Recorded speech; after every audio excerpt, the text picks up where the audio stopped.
आज हम बात करेंगे 9 कॉमन होम बाइंग मिस्टेक्स के बारे में जो होम बायर्स करते हैं। ये मिस्टेक सिर्फ फर्स्ट टाइम होम बायर्स नहीं बट काफ़ी सारे एक्सपीरियंस रियल एस्टेट इन्वेस्टर्स भी करते हैं। मैंने पहले भी एक वीडियो बनाया है on common mistakes in home buying, but ये पॉइंट्स उससे कम्प्लीटली अलग हैं। इनमें से कुछ पॉइंट्स शायद आपको पहले से पता होंगे, लेकिन कुछ आपके लिए नए हो सकते हैं और इसीलिए ये वीडियो पूरा एंड तक देखिएगा, क्योंकि ये एक वीडियो आपको अननेसेसरी मेंटल और फाइनेंशियल बर्डन से बचा सकता है। Hello everyone, I am Rohan Bhardwaj and शुरू करते हैं आज का वीडियो। आजकल इन्वेस्टर हो या एंड यूज़र, काफ़ी सारे लोगों का प्रॉपर्टी लेने का कारण डर है। एंड यूज़र को ये डर है कि अगर मैंने आज प्रॉपर्टी नहीं ली तो कल ये शायद इतनी महंगी हो जाएगी कि मैं अफोर्ड ही नहीं कर पाऊंगा। रिटेल इन्वेस्टर या फर्स्ट टाइम इन्वेस्टर को ये डर है कि आज रियल एस्टेट मार्केट में बूम चल रहा है तो मुझे भी इस अपॉर्चुनिटी का फ़ायदा उठाना चाहिए। मतलब बेसिकली लोग फोमो में प्रॉपर्टी ले रहे हैं।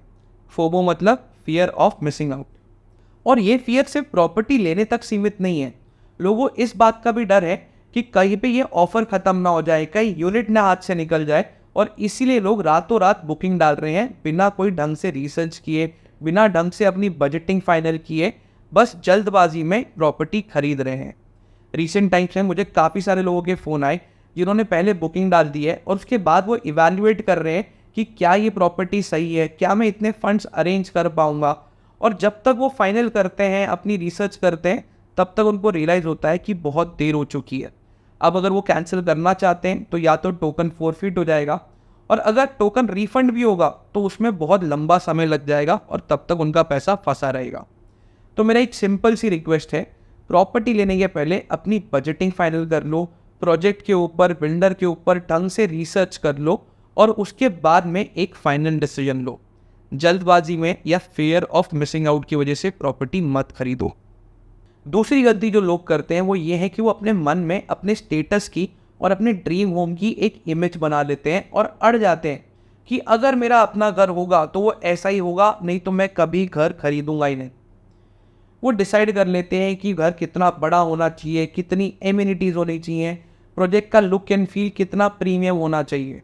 कभी ये डिसीजन खुद का होता है तो कभी ये सोशल प्रेशर या फैमिली प्रेशर के अंदर लिया जाता है।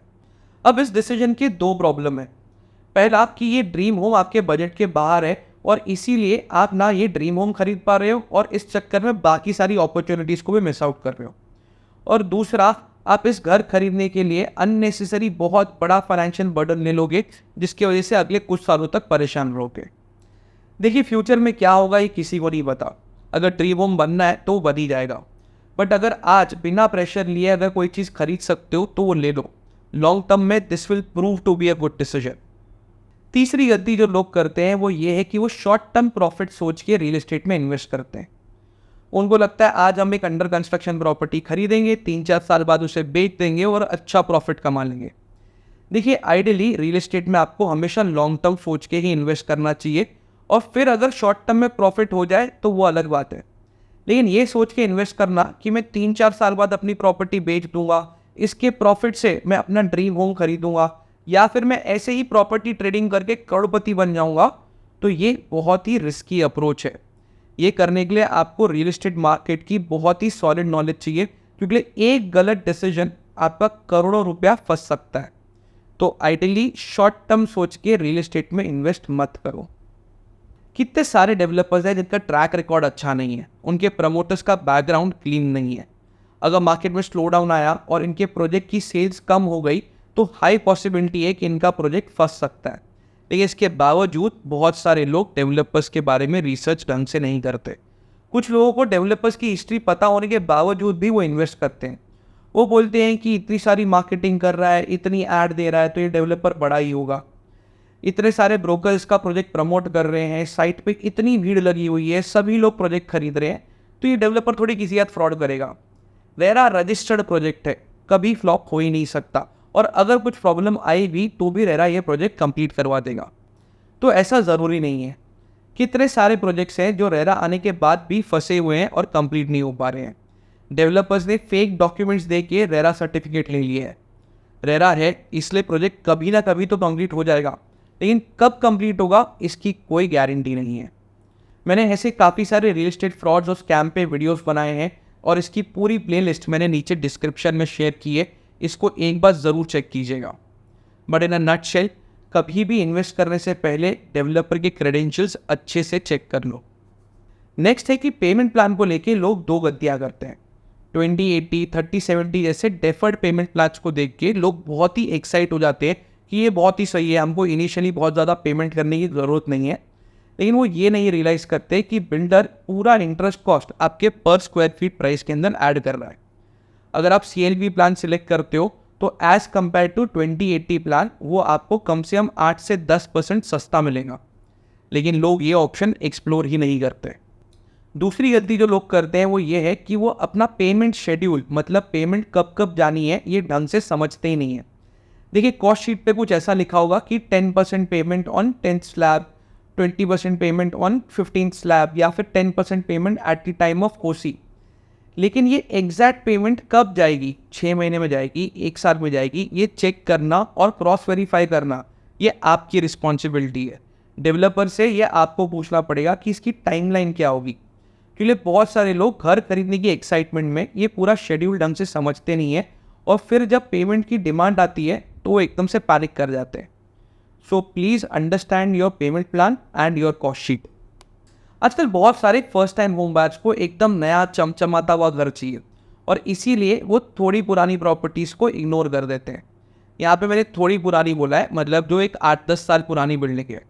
15, 20, 30 साल पुरानी बिल्डिंग जो जर्जर हालत में है, मैं उसकी बात नहीं कर रहा हूँ। जो थोड़ी पुरानी बिल्डिंग है उसके 2 एडवांटेजेस हैं। सबसे पहला, अगर आप एक प्राइम लोकेशन पे या एक डेवलप लोकेशन पे प्रॉपर्टी देख रहे हो तो एक थोड़ी पुरानी बिल्डिंग आपको as compare to under construction property काफ़ी सस्ते में आएगी, क्योंकि एक डेवलप लोकेशन पे अंडर कंस्ट्रक्शन प्रॉपर्टी के रेट्स बहुत ज़्यादा है। दूसरा, अगर आपको सेम प्राइस के अंदर अंडर कंस्ट्रक्शन प्रॉपर्टी लेनी है तो शायद आपको उस लोकेशन से काफ़ी दूर जाना पड़ेगा। तो एक, आपके पैसे बचेंगे, दूसरा आपको बेटर लोकेशन मिलेगी। तो नए के चक्कर में पुराने को इग्नोर मत करो। एक बार ready to move in options explore करने में कुछ भी नहीं बिगड़ता। तो जब भी हाउस सर्च कर रहे हो एक बार इन ऑप्शंस को देख लो। काफ़ी सारे लोग इस भ्रम में जीते हैं कि मेरी सैलरी तो बहुत बढ़िया है, मुझे होम लोन मिल जाएगा। मिल तो जाएगा, लेकिन एट व्हाट कॉस्ट? आपकी सिबिल रेटिंग आपके होम लोन एलिजिबिलिटी को और आपके इंटरेस्ट रेट को अफेक्ट करती है, जो इवेंचुअली आपके बजट को अफेक्ट करता है। हाउस सर्च शुरू करने से पहले आपको ये पता होना चाहिए कि आपको मैक्सिमम होम लोन कितना मिल सकता है, उसकी EMI कितनी आएगी और क्या आप उस EMI को मैनेज कर पाओगे। इन तीनों का कॉम्बिनेशन आपका बजट डिसाइड करेगा, और अगर ये पहले चेक नहीं किया तो बाद में बेमतलब हेडेक होगा। आज भी काफ़ी सारे प्रॉपर्टी इन्वेस्टर्स हैं जो अश्योर्ड रिटर्न स्कीम्स को देख के बहुत ही एक्साइट हो जाते हैं, specially first time property investors. उनको लगता है वाह क्या स्कीम है, डे 1 पे मेरे इन्वेस्टमेंट पे मुझे 12% रिटर्न आने लगेगा। वो ये नहीं समझते कि बिल्डर 80 रुपये की चीज़ को 100 रुपये की चीज़ बना के आपको बेच रहा है और फिर आपके ही पैसों में से 12 रुपये आपको वापस कर रहा है अश्योर्ड रिटर्न स्कीम के नाम पे। अश्योर्ड रिटर्न कुछ नहीं है, बस एक डिस्काउंटिंग करने का तरीका है। अब ये एक स्कीम है या स्कैम, ये कैसे पता चलेगा, इसके ऊपर मैंने ऑलरेडी एक डिटेल वीडियो बनाया है, उसका लिंक नीचे डिस्क्रिप्शन में, उसको ज़रूर चेक कीजिएगा। फाइनली, लोग घर लेने के टाइम पे सिर्फ आज की रिक्वायरमेंट को सोचते हैं और फ्यूचर रिक्वायरमेंट को या चेंजेस इन सिचुएशन को करेक्टली अकाउंट नहीं करते।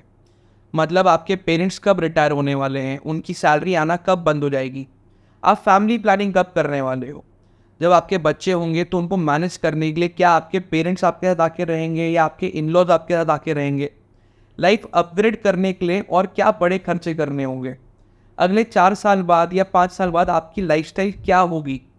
सो आज घर फाइनल करने से पहले एक बार ये सोच लो कि अगले 4-5 सालों में आपकी लाइफ कैसे बदलेगी और उस बेसिस पे आपको कैसा घर लेना चाहिए। अब ऐसा हो सकता है कि आज आप जो घर अफोर्ड कर सकते हो वो आपकी फ्यूचर की रिक्वायरमेंट शायद फुलफिल ना कर पाए। तो इसका मतलब ये नहीं है कि घर मत खरीदो। आज जो आप अफोर्ड कर सकते हो वो बिल्कुल खरीदो। इट इज़ जस्ट कि आप अवेयरनेस के साथ खरीदो कि मैं क्या कर रहा हूँ और क्यों कर रहा हूँ, ताकि फ्यूचर में बेमतलब परेशान ना होना पड़े। तो ये थे 9 कॉमन होम बाइंग मिस्टेक्स जो फर्स्ट टाइम होम बायर्स और रिटेल इन्वेस्टर्स करते हैं।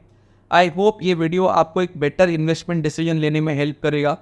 अगर आपको वीडियो पसंद आया है तो प्लीज़ इसे लाइक कीजिए, अपने फ्रेंड्स, फैमिली, कलीग के साथ में शेयर कीजिए ताकि वो भी एक बेटर इन्वेस्टमेंट डिसीजन ले सके। और अगर आप इंडियन रियल एस्टेट के बारे में और सीखना चाहते हैं, जानना चाहते हैं, तो इस चैनल को सब्सक्राइब कर लीजिए, क्योंकि मैं इसी तरीके से इंडियन रियल एस्टेट को डिटेल में कवर करता रहूँगा। That's all for today, signing off. I am Mohan Bhardwaj. Take care, have fun.